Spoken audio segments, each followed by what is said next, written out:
Good morning, everybody. Welcome to Living Astrology with Janet. It's time to grab your cup of coffee or your tea, sit back, and let's chat about what is happening in the stars above us. And this is a big weekend coming up. We have a lunar eclipse on Sunday, one that we don't see here in the Americas, but is still active and still impactful for us. So, we're going to talk about that lunar eclipse today. And then we also have Uranus turning retrograde tonight, about 10 o'clock my time, which means that for some of you, it doesn't happen until early tomorrow morning, September 6th. And as well, we shifted the Human Design Week yesterday. And that means we're in a new energy that is prepping us for this full moon lunar eclipse and what an eclipse it's going to be. So we have a lot to get to today. And let's dive in, shall we? Good morning to all of you who are joining me. And let's start with the idea of clarity and confusion, or confusion versus clarity, because that is what the Human Design Week is taking us to or bringing us to this time. And it is interesting when, I like to notice patterns. I don't know if you guys do this, but uh, I like to notice when things are happening kind of in either a repeat or just something that stands out. And what stands out with this week in human design is that both of the gates, the sun and the earth, are in gates in the head center, the very highest center of your human design. So hold for just a second as I share my screen. Do body graph, that one? Nope. Body graph, that one. Here we go.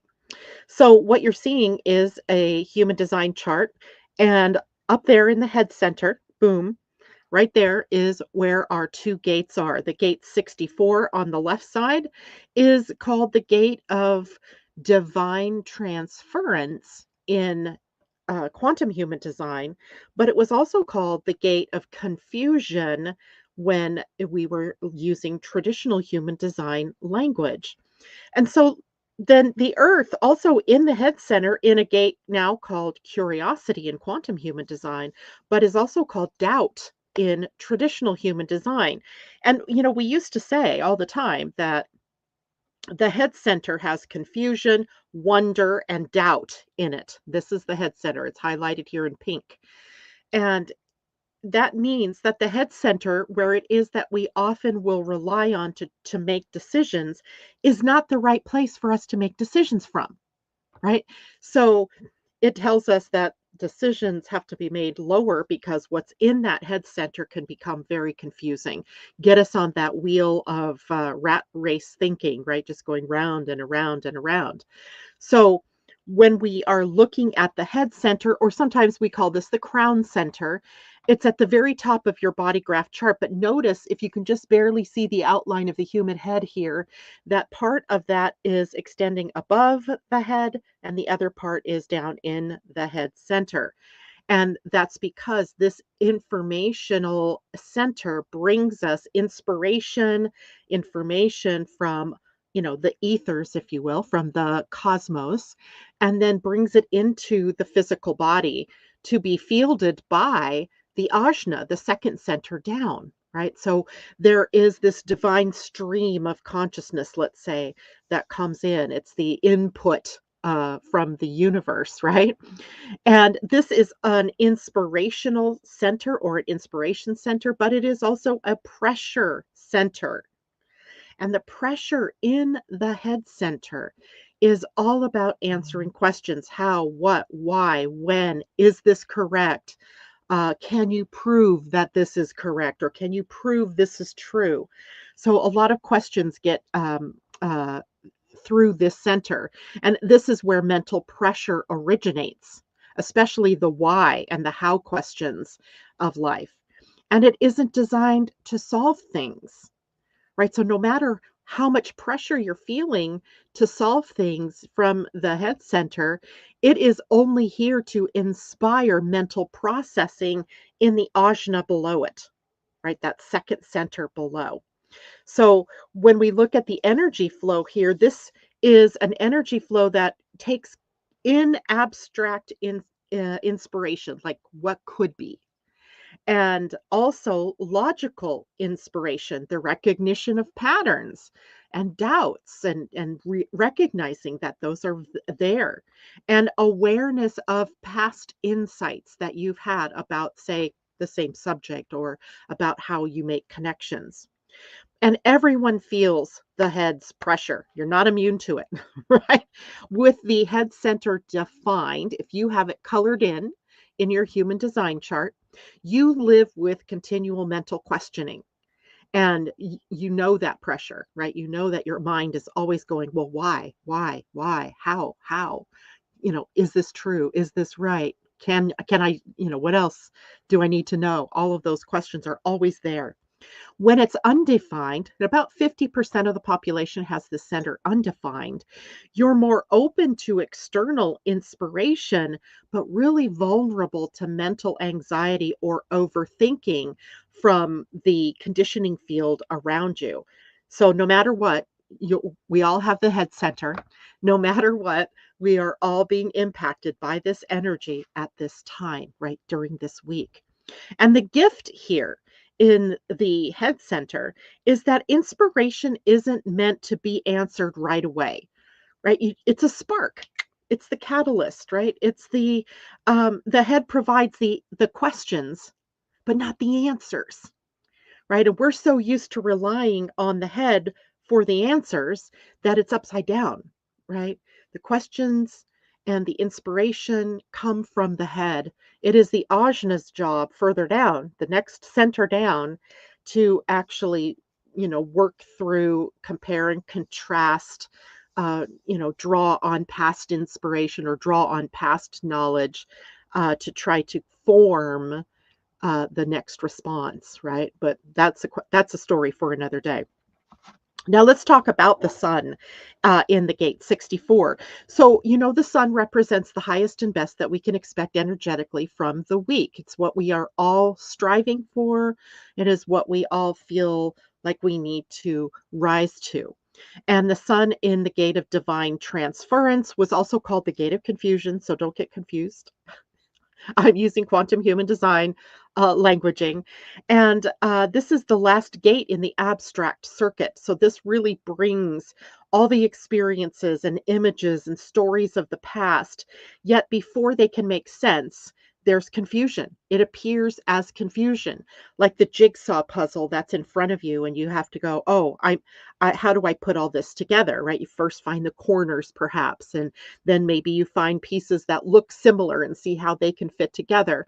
So this center is very much like that jigsaw puzzle. We're presented with a download, we're presented with an idea, a possibility, an opportunity, and it confuses us at first because we don't know all the answers yet. Now, the shadow of the gene key 64, the human design gate, is the gene key 64, and it is confusion. So in the shadow, we have confusion, the mind grasping for meaning and creating overwhelm in the body and our physical, minds. And we often rush to interpret the information that's coming in before all the pieces are there, right? Before all the pieces of the puzzle make sense.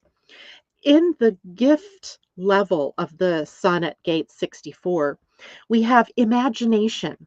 And in confusion lies the seeds of a vision, right? The seeds of the vision. And it's the waiting period that allows those seeds to take root and to sprout, and for us to reorganize into creative potential, right? So the idea, the imagination is the beginning of the illumination, which is the siddhi, right? The highest expression in the gene keys is called the siddhi. So when confusion is surrendered, when we let go, then divine truth shines through. The answers come as if by magic. We call that an epiphany. We call that a revelation, right? And then the mind becomes a vessel for the light of truth, the light of that aha moment. And confusion isn't failure. Sometimes I think when we're confused,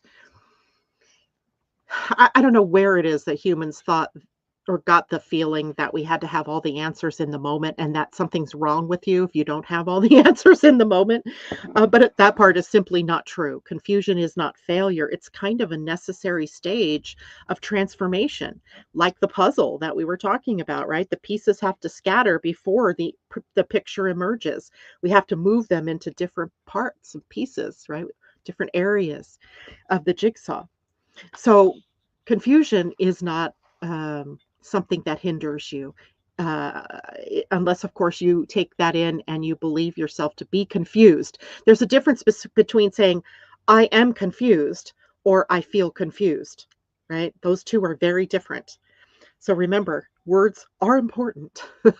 So even though you may be feeling confused or you're not sure or you're unsure, that's all fine, right? But the I am part linked with confused can be the problem because it kind of says that's my state of being. My state of being is confused, and that's not true. Your state of being is that you have this opportunity, this idea, this inspiration. Now, what do I do with it? Okay, just want to keep that straight. Now, in the Earth in human design, especially in a human design week, it is what we have to have grounded in order to reach the highest potential of the sun. And this is the first gate, gate 63, in the logical circuit. So we have this abstract thinking meant to trigger doubt, which is in the logic circuit. So we have both hemispheres of the brain, if you will, firing off this week. And this week, by the way, is from the 4th, yesterday, through the 9th. So the 9th is next Tuesday. So um, this is a gate that tests, that questions, and that scrutinizes. And doubt here is not about mistrust.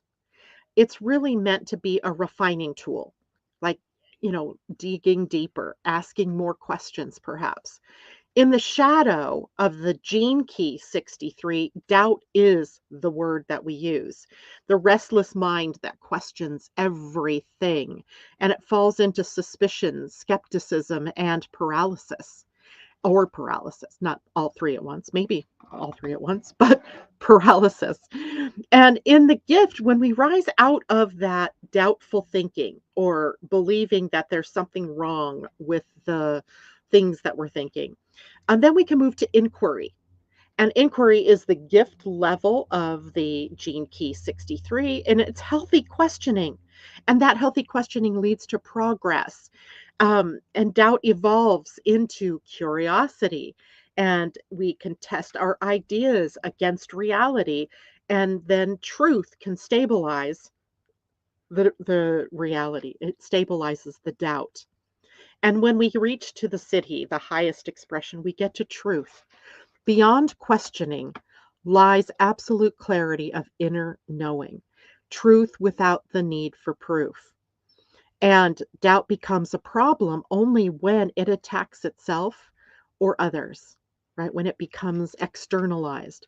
But when used as curiosity, it keeps us moving toward clarity and truth. It's a really interesting process, right? Now, together, the gate 63 and the gate 64 hold this polarity of confusion and doubt, right, against inquiry and imagination. And gate 64 brings the inspiration from the abstract, and gate 63 tests and questions it through logic. Makes sense, right? We have both these hemispheres. And this week, then, is about holding a space for uncertainty, not forcing clarity to come too soon.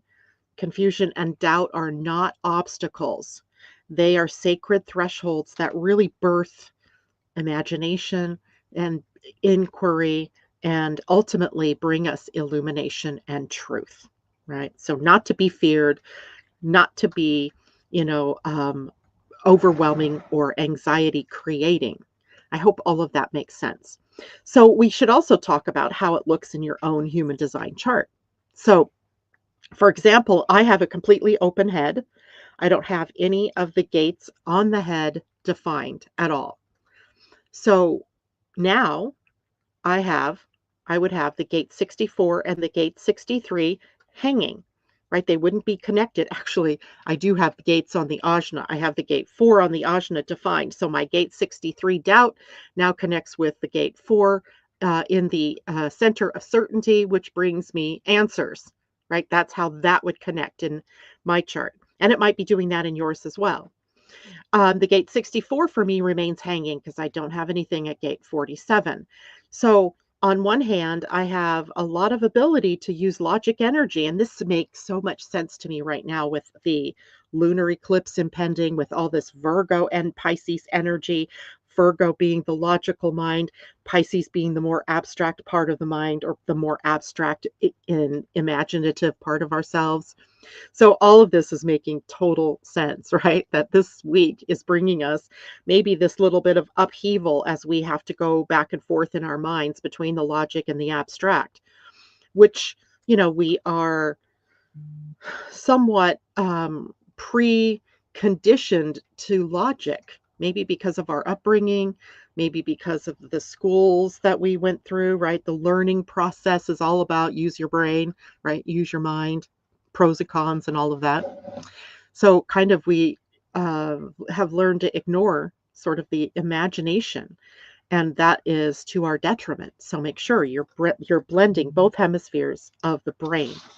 And don't hesitate to ask questions. It's funny, I found myself telling my daughter that this morning. Ask the questions, right? Don't hesitate to ask. If you don't ask, you won't know, right? Now, you may have the 64 to the 47 or the 63 to the 4 already defined.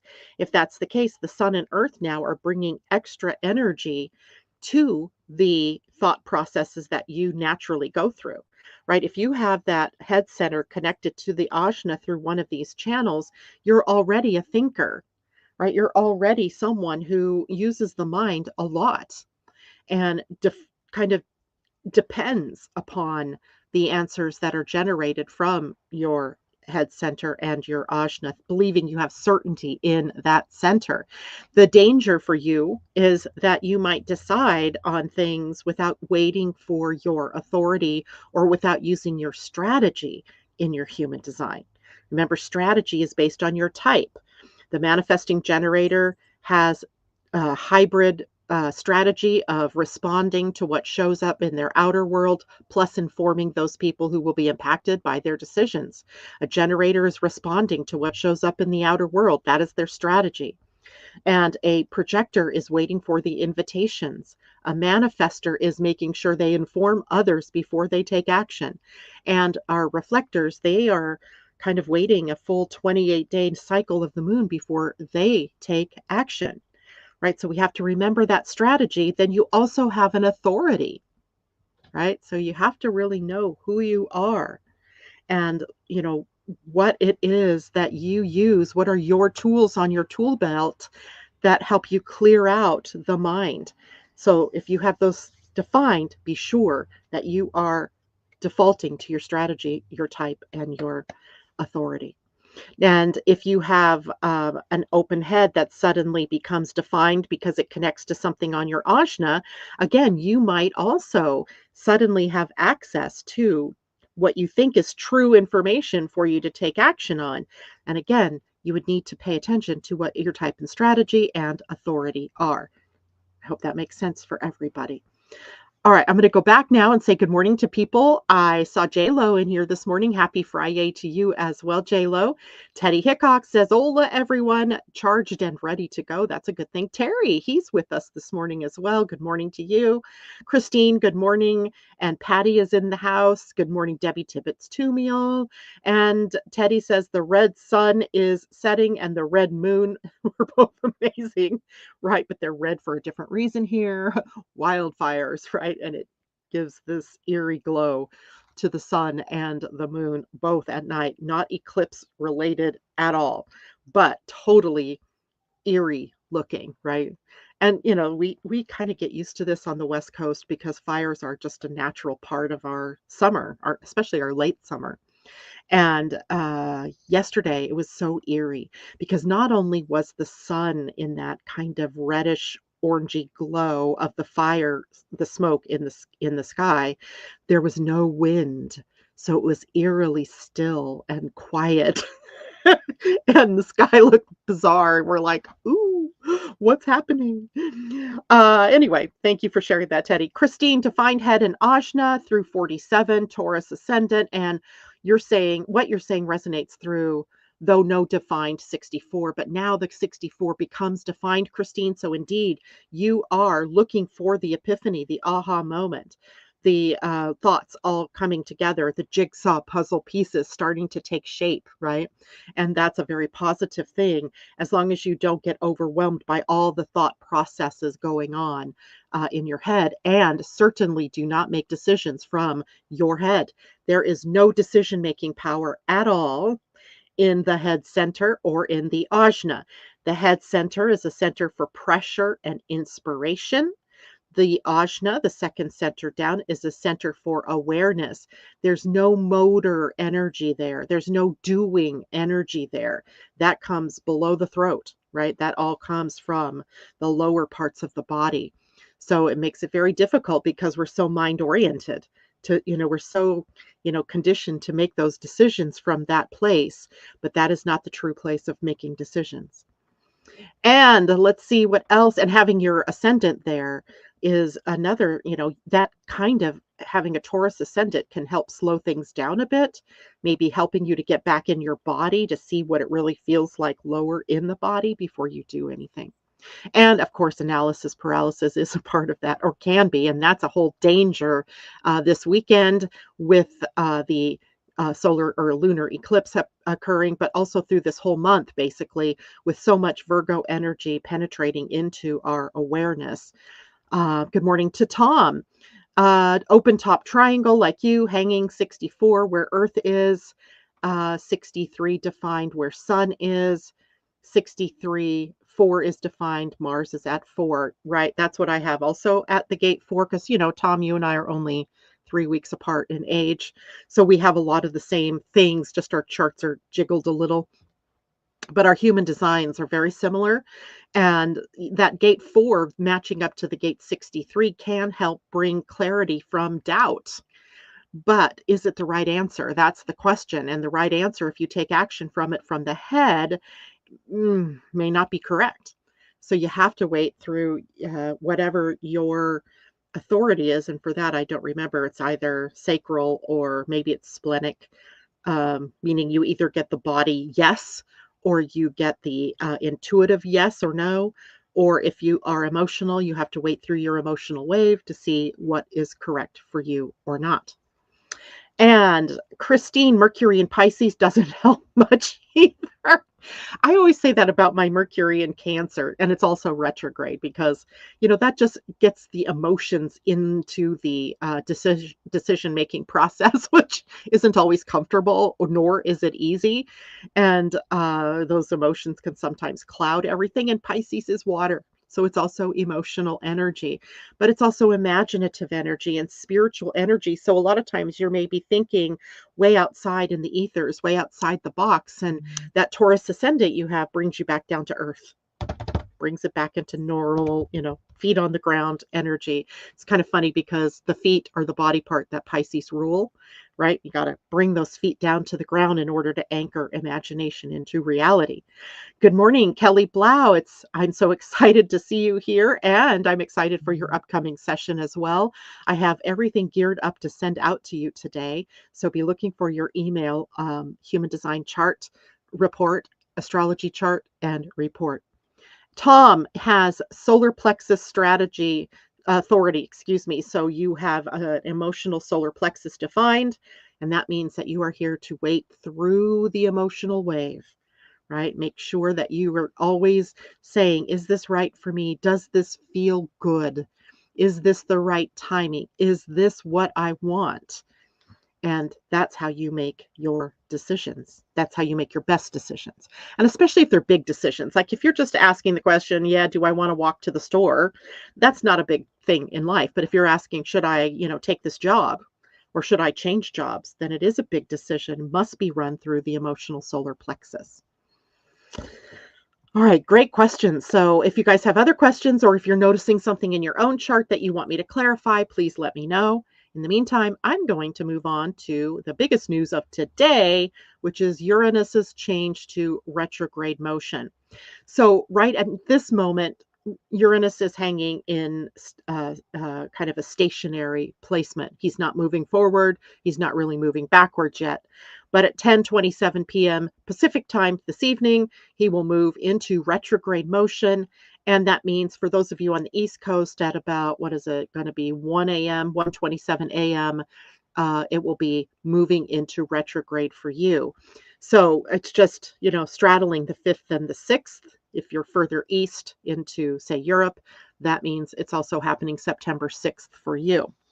So Uranus stations retrograde now and is retrograde until approximately February 3rd. I didn't look up the date, but that's the date that's sticking in my mind of 2026, when he will again turn forward.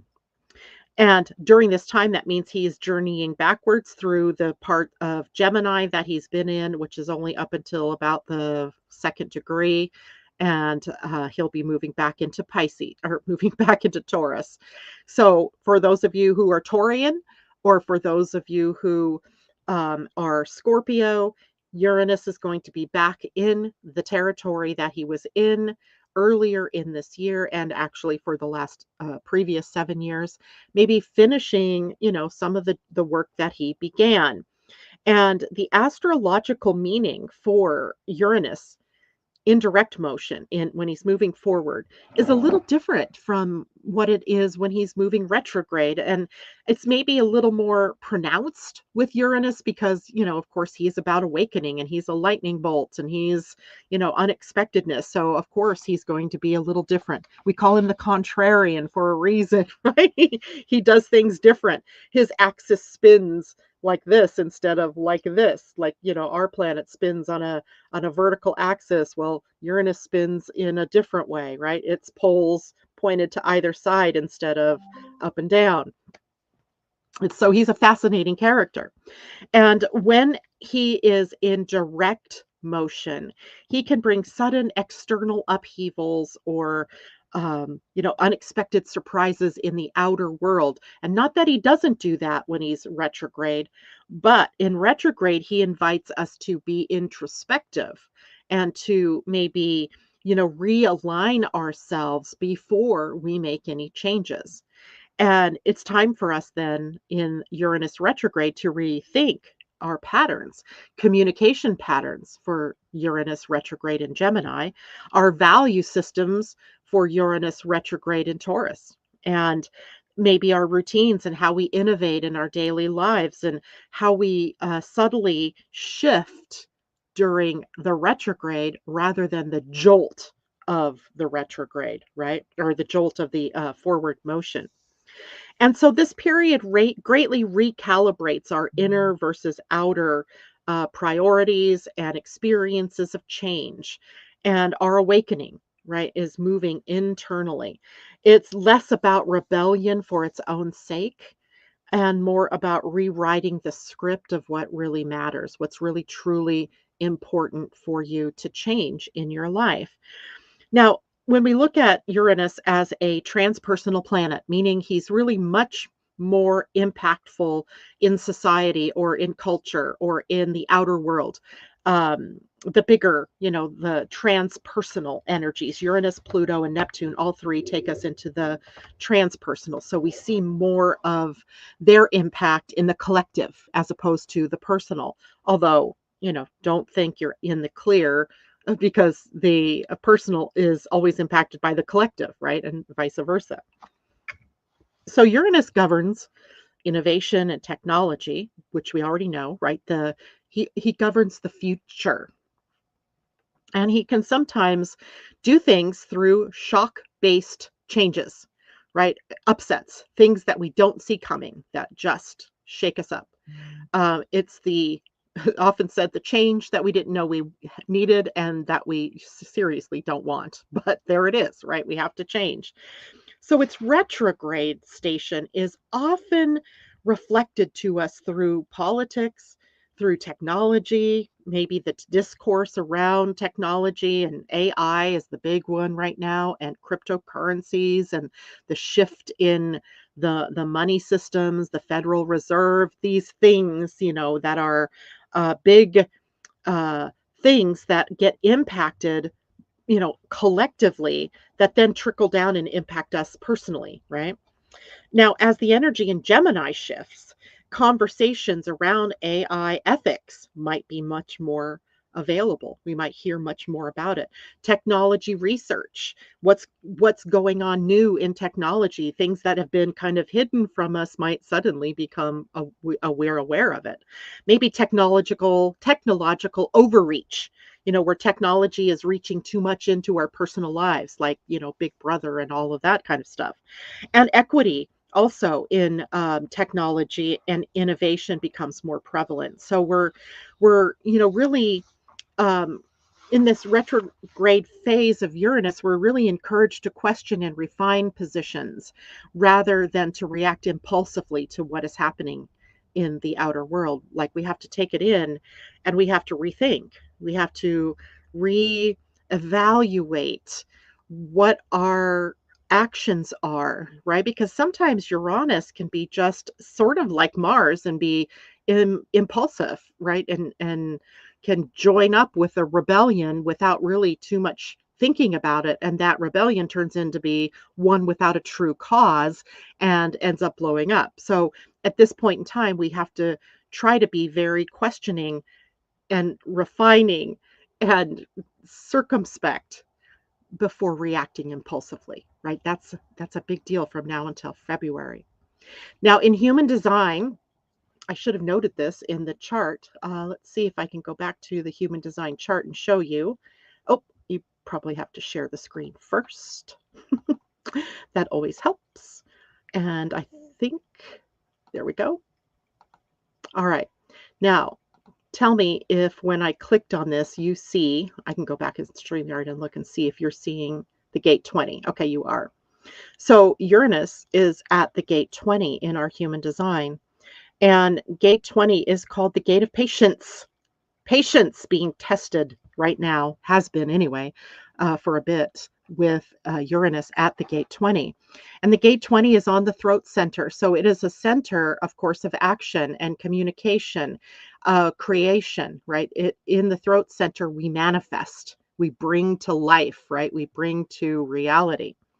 And the hub of expression is here. The hub of patience is here, and the hub of presence, right? This is a gate that brings us directly into the now moment, right here in this moment, right? How are things?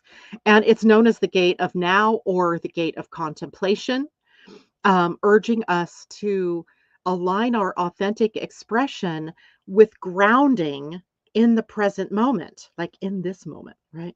Now, in the gene keys, when we look deeper, we see that this is the shadow of superficiality. And it speaks out of habit or out of performance or, just disconnected from truth and from presence, disconnected from the now, right? So that becomes just this superficiality here. In the gift, it becomes self assurance, where we have this quiet confidence that's rooted in presence and it becomes unshakable and authentic. And you can see that with Uranus's penchant for change, that these are real skills that we need in order to, move through this current time period of Uranus at this energy or in this gate. When we go to the city, the highest expression, it's presence, which is pure awareness and embodiment of truth in the moment, this moment, right? Not looking to the future, not looking to the past, but here, right here in the now. Now, in the quantum human design perspective, this gate is called patience because this is the intuitive knowing of what to prepare, of whom to gather, and when to act, right? The importance of this gate is that it's timing, right? Timing in the now. And in this now moment, is it the right time to change or is this the right time to reflect? So it's also about inner readiness, over impulsive response, right? It's really important to understand the gate 20 because the opposite, of this energy is one that can wreak havoc in our lives when we leap into or out of things, opportunities, relationships, jobs, etc. So there's this real importance then of staying grounded in the present moment, right? Being in the present moment. Okay. Now, if let's compare. So we have inner work. The inner work with Uranus retrograde encourages us to reflect and recalibrate rather than outward rebellion, right? Do the changing on the inner planes, right? Change your opinion or look at your opinions to make sure that they're based in fact, that they are, true. Take a look at your opinions and make sure that you realize they're opinions, that other people have different opinions, and that does not make the others wrong, right? It just makes it different, part of the tapestry. And in the gate 20, embody the inner stillness and readiness, be ready to act, or the readiness to act when you have clarity, right? The throat center is a gearbox, and the gate 20 gearbox is really about preparing us, to go forward. And the outer world, you might be seeing calls for reevaluating positions in politics or evaluating positions that people actually hold, right, in the outer world, especially regarding health, AI, privacy, equity, the banking system, technology, all of these things coming up. And the gate 20 again will remind us that we need to speak or act only when we're fully present in the now moment and connected to our inner truth. The shadow trap for us here with Uranus in retrograde is the risk of contrarian behavior without any substance or cause. This is the rebel without a cause, just being and doing things in a contrary manner just because you can. And that's exacerbated a bit right now for all of us with the Aries energy of Eris and Chiron, very close to a conjunction with Ceres, the mother goddess, the nurturing quality also there, still helping us to stand in our independence. And then Neptune still at the zero, the early degree of Aries, right? So there's a lot of Aries maverick kind of energy there. And Uranus can just exacerbate this, right? So be very careful of not being a contrarian just because, right? The shadow of the gate 20 warns against superficial responses that are born out of this knee jerk moment, right? So we got to be careful about that because then we're seen to be without depth, right? And that it goes nowhere. We go nowhere. So the transformation of Uranus in um, retrograde motion is that it offers us a way to take a steady path forward toward long-term breakthroughs, toward the new, the innovative, with um, through reconsideration, through even maybe not necessarily reconsideration, but consideration, right? Before we act, we think, or we, um, you know, kind of test, ask questions, that type of thing. And presence, the gate 20 allows us to be in the right time and to express the right things in the right time to the right people. Real important. All right, questions about Uranus in retrograde. Go ahead and ask. I'm going back to here. So, uh, maybe about half of you, or maybe 2/3 or a third of you, let's see, it's probably a third of you, have Uranus retrograde by birth. So, this actually is an empowered time for you. The other part of you have Uranus direct, and that means this is the time for you to really be in that reconsideration mode. So let me know if you know what your own setup is. J Lo says my South Node, sheesh, has it been making me work? So your personality South Node. So for those of you who have a human design chart, it's the one on the right side in black. Sometimes it's red on the other side, making you do the work. And that's exactly what it should be doing, right? Making you do the work. So here we go. Now, if you have questions about that, please ask. I am going to head into the eclipse because this is one powerful mamma jamma, right? This is one that is for the record books, followed by a solar eclipse that is one for the record books, right? So you've got to be prepared. And this has already been activated. The eclipses are often activated sometimes as far as 3 months before they happen.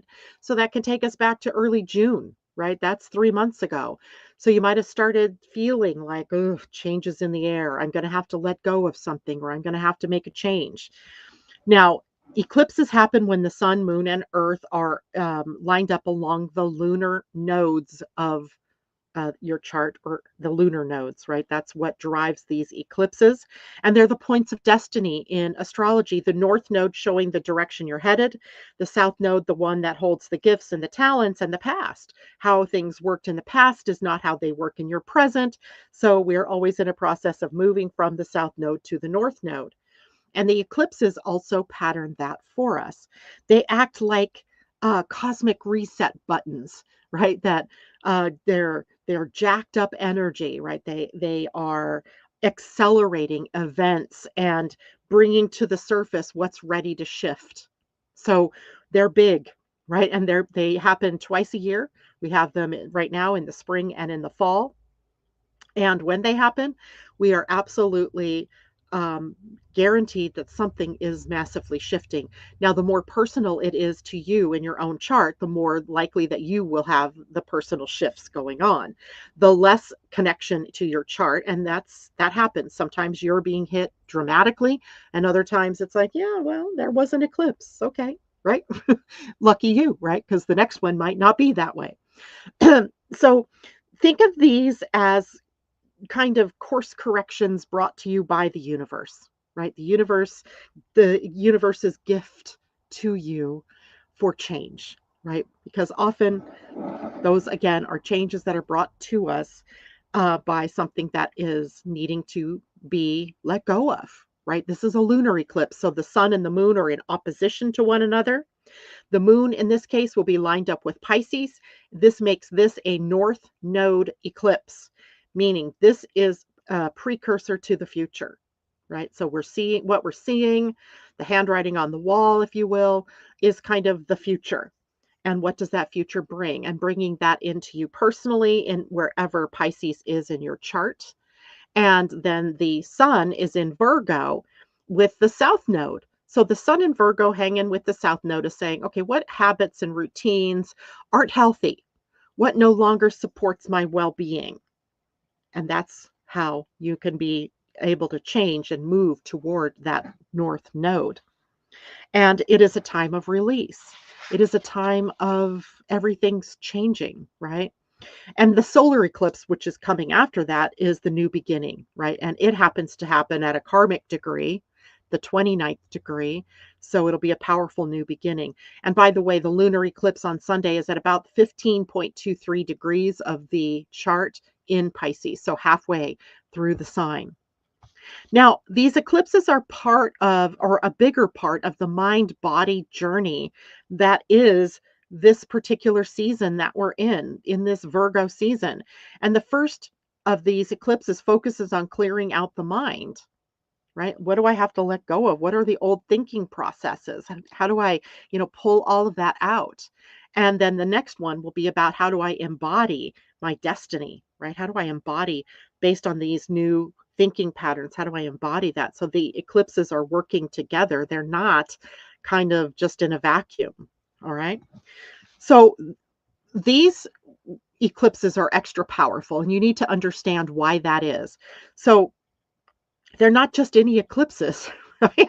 These are, they're happening at a time when Pluto, the planet of transformation and power, is going out of bounds. We've talked about this in the morning show here, where out of bounds means that the planet that goes out of bounds is more extreme and really doesn't have any tethers or checks on his or her power and what it is that she is wanting to do.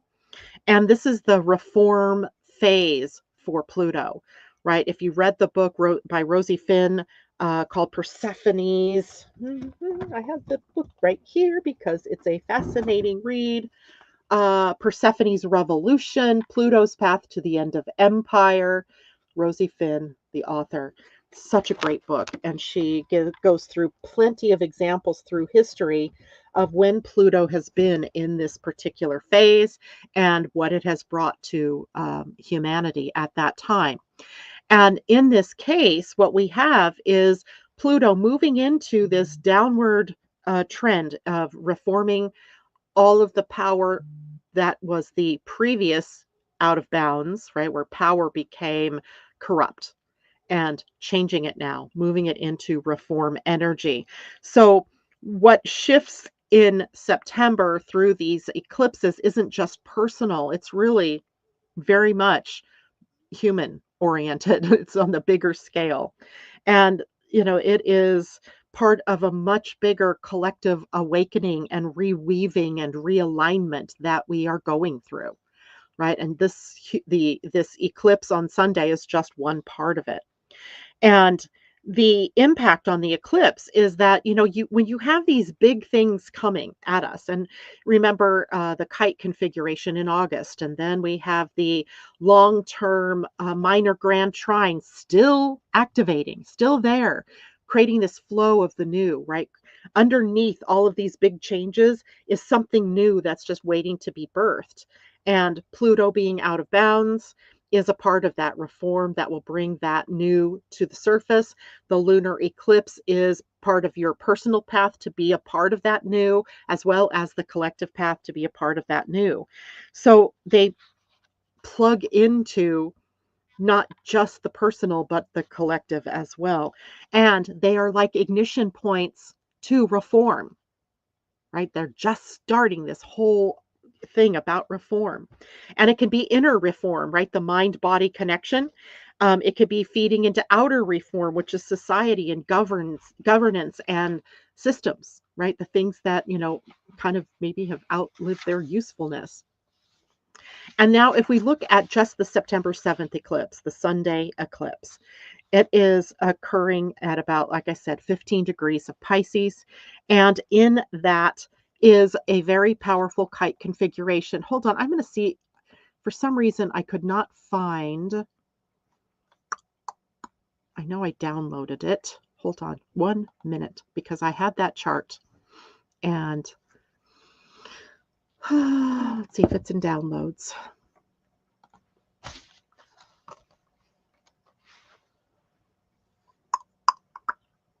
Ah, 1028. No. And this is in Pisces. So let's do Pisces.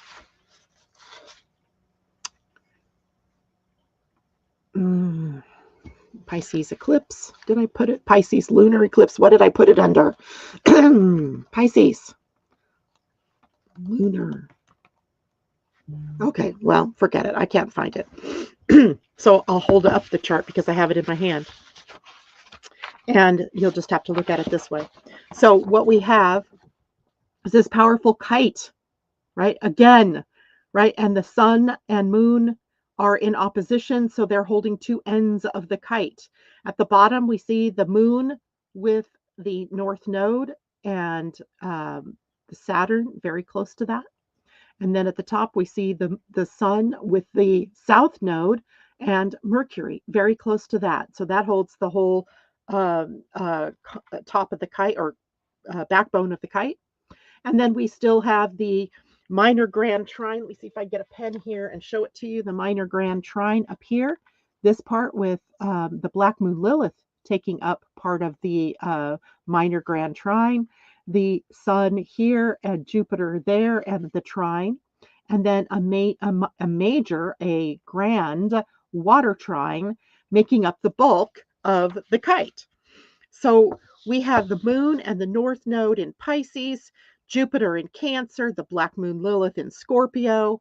Very powerful water energy for following our intuition, for living from our passion, from living intentionally and living creatively, living a life that is nurturing both for ourselves and others. And that is part of this configuration in this full moon lunar eclipse. and that the apex, the top of the kite, is where the sun and the south node and Mercury is, and they oppose the moon at the bottom, right? So now we're having to stretch, we're having to balance, we're having to harmonize the two parts of this eclipse, right? The sun, the outer us, and the moon, the inner us. And the Virgo part of all of this, the sextiles, that point to Virgo in this, are all about completing things, right? Changing the habits and the realignment to well being and routines that are supportive of change and supportive of the new. And the opposition, the spine, of course, also carrying this tension and needing release, right? Releasing through the north node, right? That's where we need to head. And Venus in Leo is conjunct the moon and north node in Pisces here. And there are adjustments to our values, to our hearts that are involved in this particular eclipse.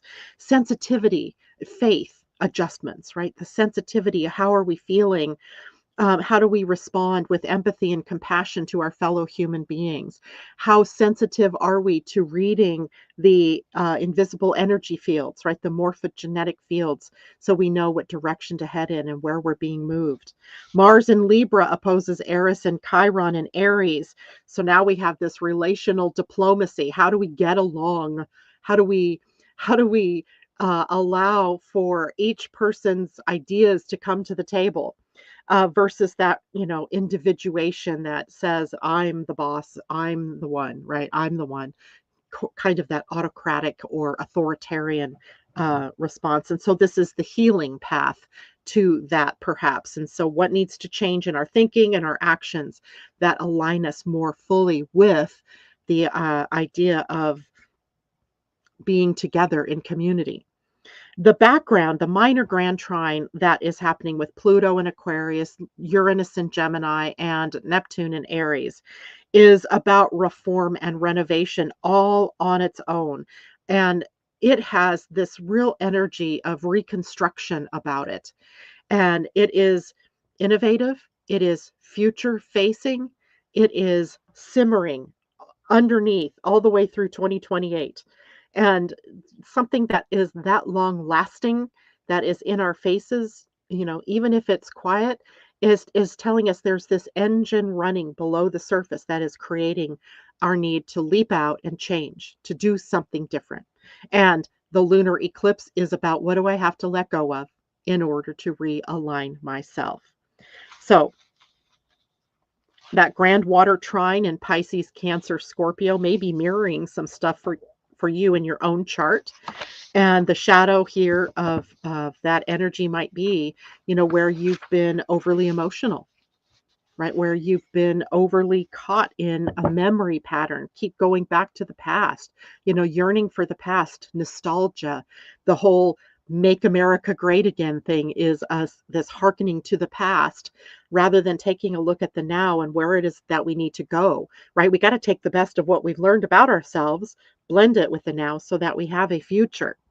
The moon and the north node in Pisces is destiny, pulling us through empathy and compassion and surrender and spiritual trust, trusting in a higher power, right? Trusting that there is something that we can tap into, our higher selves, our intuition. Jupiter in Cancer bringing us emotional wisdom, protection, even in some cases here, belonging, and it magnifies the feeling of nurturing, compassion, love, and tenderness. The Black Moon Lilith in Scorpio, gotta love the Black Moon Lilith in Scorpio because she's uncompromising feminine truth, right? I was taking a look real quickly at some interviews that Stacey Abrams had held yesterday, and I didn't get to complete them, so I really cannot speak to what it is she actually said, but something about what the headline drew was about women and becoming empowered. And that's the Black Moon Lilith in Scorpio, if I've ever seen it, because where women's rights have been suppressed, this is where she's acting to bring back that honest voice of women, right? That says, this is what we want, this is how we'll be, and this is how it's going to be, right? There's a lot of strength here, and the Black Moon Lilith being involved in this lunar eclipse tells a big tale about women empowerment. Interesting that the She Rises summit that I'm a part of happens during the closing window of the eclipse and the opening window to the next eclipse. She rises, right? She rises. And it's not just about women, because it's also about how within your own self, whether you're male or female, you have to be uncompromising in your truth, where you have to really bring out your truth, your honest voice. So there are old patterns that are also being brought to our attention with the Virgo apex, where Mercury, Sun, and South Node are in the conjunction in the kite. Old patterns of analysis and critiquing and control all surface for release. So when we see control mechanisms out there, when we see how we are trying to control, those are the things that are begging for release during this lunar eclipse. Then the sextiles that are to Jupiter and the Black Moon Lilith, they are really saying that practical Virgo discernment must be collaborating with emotional wisdom in order for the shadow truth to be seen, to be dealt with, and to move beyond, right? And the opposition from the Sun South Node, Mercury, to the Moon North Node asks us, can the mind, the Virgo, serve the soul's tide, Pisces, rather than trying to dam it up, right? Can we make this a continuum? Can we flow with the higher wisdom and bring it into the physical realm? And then, of course, with Pluto out of bounds, the kite becomes a reform catalyst. There's so many connections that I can't draw them all in. I just feel like this is something for us all to pay attention to. And you're not just tweaking habits, actually, you're repatterning how your mind works. You're being asked to repattern how your emotions work, how you use emotional energy, and the instinct that you might have to co govern your choices, right? Using what you know to be true for you, using your human design, right? Your type, your strategy, your authority, all coming in to help support you through these changes. And then let's take a look in the last few minutes here at what this lunar eclipse with the moon and the earth in a conjunction at the gate 63 curiosity means for all of us. Because remember, the shadow of that is doubt, right? And gift is inquiry and the siddhi is truth. So this eclipse is paving the way for us to leap out of doubt, to take doubt and move to truth through inquiry. And inquiry means asking questions, right? And this particular placement, the approach, if you will, of this particular lunar eclipse through human design is through practical problem solving curiosity, questions that lead to workable truth, not asking the same old questions, but asking new ones.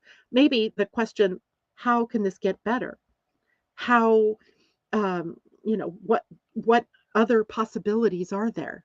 Those are questions, right?